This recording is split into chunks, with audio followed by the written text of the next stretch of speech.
आपके लिए इस वीडियो को देखना इसलिए ज़रूरी नहीं है कि आपको मोटिवेशन चाहिए, बल्कि इसलिए ज़रूरी है कि आपको ऐसा कोई मेथड, ऐसा कोई सॉल्यूशन चाहिए जिससे आप वर्किंग टाइम में डिस्ट्रैक्शंस को अवॉइड कर सकें और अपने फोकस को इम्प्रूव कर सकें।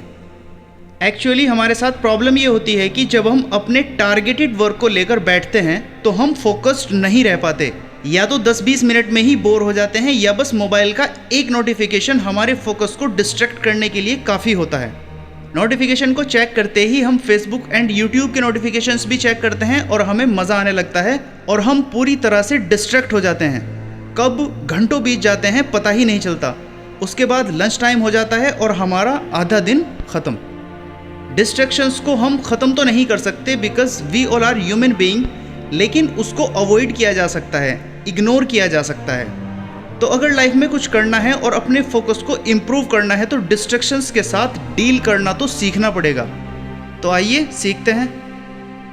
First of all, clarify your day before you start. जैसे ही मॉर्निंग में आप अपने वर्किंग डे की शुरुआत करने वाले होते हैं, सबसे पहले कुछ मिनट्स निकालिए अपने दिन को शेड्यूल करने के लिए, अपने टास्क्स को मैनेज करने के लिए। जो चीज़ें, जो काम आज के लिए प्रायोरिटी पर हैं या फिर अर्जेंट हैं, उनको सबसे पहले शेड्यूल करिए। जो अर्जेंट नहीं है लेकिन इम्पॉर्टेंट हैं, एंड बीच बीच में ऐसे कामों के लिए स्पेस रखिए जो प्लानिंग में नहीं होते बल्कि अचानक सामने आते हैं, like urgent phone calls, certain emails जिनका आंसर देना ही होता है, और ये सब चीज़ें वर्क से रिलेटेड भी होती हैं। इनको अवॉइड नहीं किया जा सकता। Number 2, keep your vision and goals in your mind. ये ज़रूरी होता है कि आप अपने दिन की शुरुआत कितने स्ट्रॉन्ग बेस के साथ करते हैं, जिससे फोकस बना रहे और डिस्ट्रैक्शंस भी दूर रहें। स्ट्रॉन्ग बेस होता है कि आपको अपना clear vision and goal her time अपने माइंड में रखना होगा। आप जो कुछ भी कर रहे हैं वो सब क्यों कर रहे हैं, उसकी वजह क्या है। जब किसी भी काम को करने की वजह माइंड में होगी तो फोकस भी बना रहता है और डिस्ट्रैक्शंस तो पास भी नहीं आते। Number 3, control your internal distractions. हमारे अंदर के डिस्ट्रैक्शंस हमारे लिए वो प्रॉब्लम्स होती हैं जिनसे हम भाग तो नहीं सकते, लेकिन कुछ मेथड्स, कुछ प्रैक्टिसेस ऐसी होती हैं जिनका यूज़ करके हम अपने माइंड को प्रिपेयर कर सकते हैं इंटरनल डिस्ट्रैक्शंस से जीतने के लिए, उसको कंट्रोल करने के लिए। अब बात आती है कि इंटरनल डिस्ट्रैक्शंस किस तरह के हो सकते हैं। फॉर एग्जांपल, एक टाइम पे एक से ज़्यादा अट्रैक्टिव ऑप्शंस का अवेलेबल होना। अभी ये करूं, वो करूं या क्या करूं, सब कुछ इम्पॉर्टेंट है। ये जो चीज़ है इसको बोला जाता है प्रायोरिटी शाउज। ये हमारी डे टू डे लाइफ में सबसे बड़े डीमोटिवेटर का काम करती है और ज़्यादातर केसेस में ये चीज़ फोकस को ओवरटेक कर जाती है।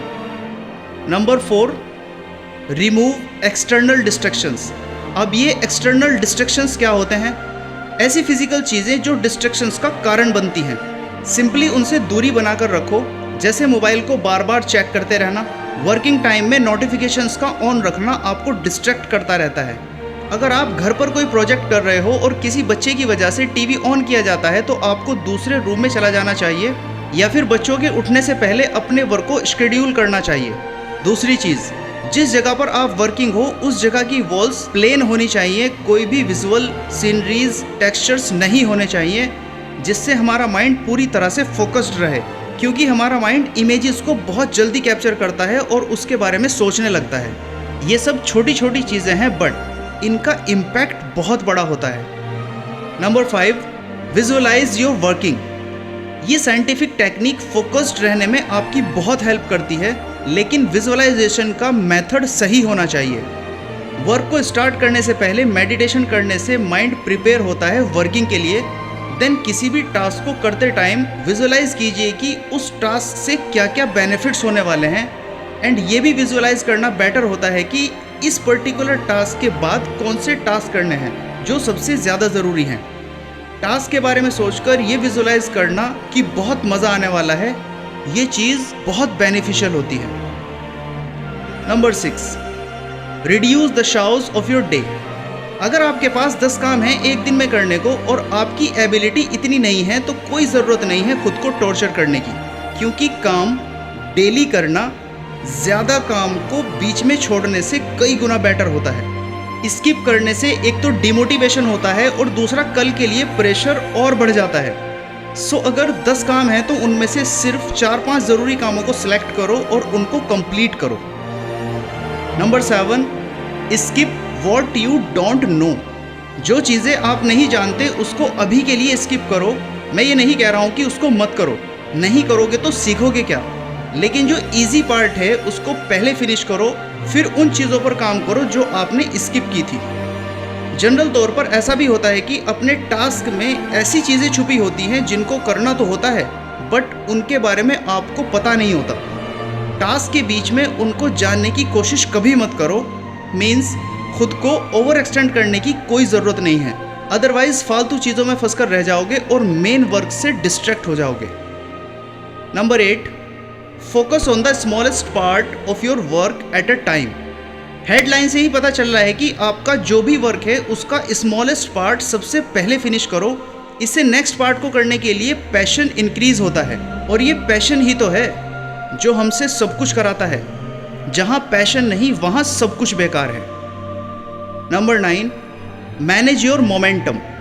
अपने मोमेंटम, अपनी स्पीड को मैनेज करना सीखो, जिससे टाइम ख़त्म होने से पहले ही वर्क फिनिश हो और इंटरनल हैप्पीनेस में इंक्रीमेंट हो सके। मतलब अंदर से आपको खुशी का एहसास हो, सेटिस्फैक्शन हो। इसका मतलब ये बिल्कुल नहीं है कि आप अपनी स्पीड बढ़ाओ, बल्कि उसको मैनेज करो। काम का जो पार्ट स्पीड के साथ करने से सही हो सकता है उसको फास्टली करो, बट जिस काम में प्रॉब्लम हो सकती है और प्रॉब्लम की वजह से और ज़्यादा टाइम लग सकता है उसको आराम से करो, जिससे ज़्यादा टाइम ख़राब ना हो। Number 10, improve your discipline with focus practices. Discipline रहो अपने वर्क को लेकर, अपने टारगेट्स को लेकर। ये सब फोकस प्रैक्टिसेस करने पर सिंपली ऐड हो जाता है, like meditation technique, daily affirmation, imagination, realisation about your work and your dreams. So analyse all these things time to stay focused. Now the last point but not least is control the procrastinations. Means टाल मटोल बिल्कुल मत करो। अगर ये चीज़ आपके control में आ गई तो बस समझ लो आपकी गाड़ी सही रास्ते पर चल पड़ी है, और फिर कोई चांस नहीं है कि आप सक्सेस ना हो पाओ। टाइम लग सकता है, एनर्जी खर्च हो सकती है, बट सक्सेस आपको मिलकर रहेगी, और यही हमारी कोशिश होनी चाहिए अपनी ज़िंदगी को लेकर। That's it. Okay guys, see you in the next video. अगर आपने यहाँ तक वीडियो को देखा है तो आपको पता ही है आपको क्या करना है। Like the video and subscribe to the channel. Thank you for watching. जय हिंद, जय भारत।